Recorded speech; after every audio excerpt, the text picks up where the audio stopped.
Contrary to popular belief, America is not actually a Christian nation. I know, it doesn't always seem that way, right? We have politicians professing their faith for votes on a daily basis, an endless stream of news pouring in about religious activism from the TV, radio, and the internet, and no matter what city you go to, you see a church on the corner of every street. No matter how you look at it, religion is as American as apple pie. And yet that might not be the case for much longer. If you were to hop online right now and do a little research, you might come across some surprising information. For example, the Pew Research Center, which gathers data on Americans across decades with questions about life, philosophy, religion, and politics, has a few points of data which suggest that the American people have entered a downward trend when it comes to religiosity.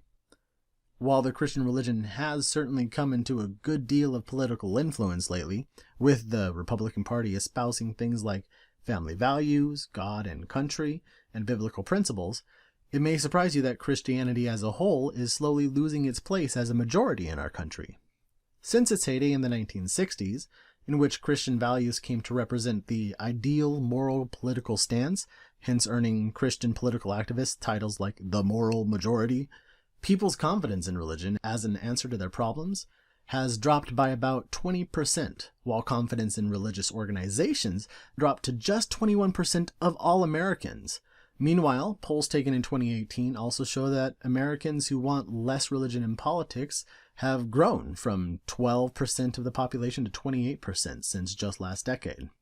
Despite its newfound power, it is apparent religion in politics is becoming less popular. So why is this? In order to understand this downwards trend, it'll help to understand why American politics and Americans became so religious in the first place. After all, we certainly didn't start that way.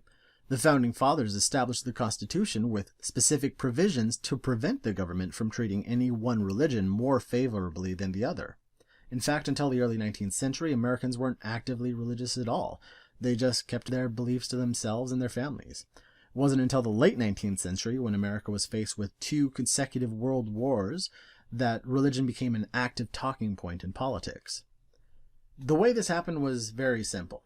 America had finally begun to act on the world stage, fighting and helping win both wars. But the damage brought by the death of so many soldiers was devastating.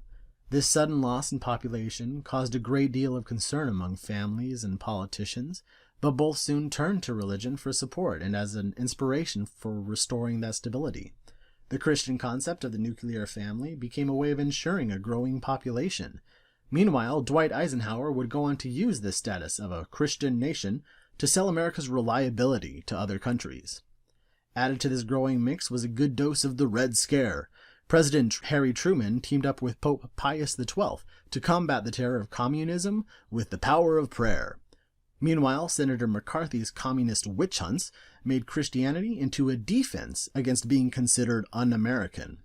It was during this time that religion became more than just an ideology in America. It became a way of life. So why is it changing now? Pew Research shows that the number of religiously unaffiliated is growing steadily. People who consider themselves as nones, or not religious at all, have increased from 15 to 25% of the American population in this last decade. Most of these folks believe in no God at all, or at best they feel some sense of awe and wonder at the universe itself. At the same time, Christians are either deconverting or dying off with fewer and fewer people to replace them.